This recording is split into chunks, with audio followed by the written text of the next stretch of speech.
বাজরিকা পাখি পালনের যে কৌশলগুলো আপনারা অবলম্বন করবেন, পাখিগুলো ভালো করে খাঁচায় ত্রিপাল দিয়ে বা বস্তা দিয়ে ঢেকে রাখবেন।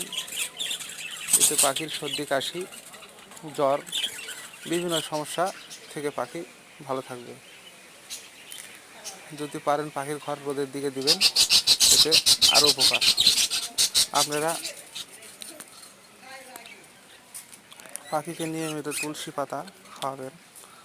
দেখুন তুলসী পাতা প্রচুর উপকার। শীতের মধ্যে তুলসী পাতা খাওয়ালে পাখির বিভিন্ন সমস্যা থেকে সমাধান হয়।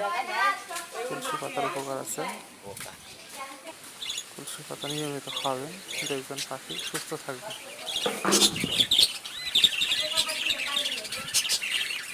পাখিকে যত্ন নেবেন, এভাবেই পাখিকে নিয়মিত ওষুধ পাতি খেলাবেন।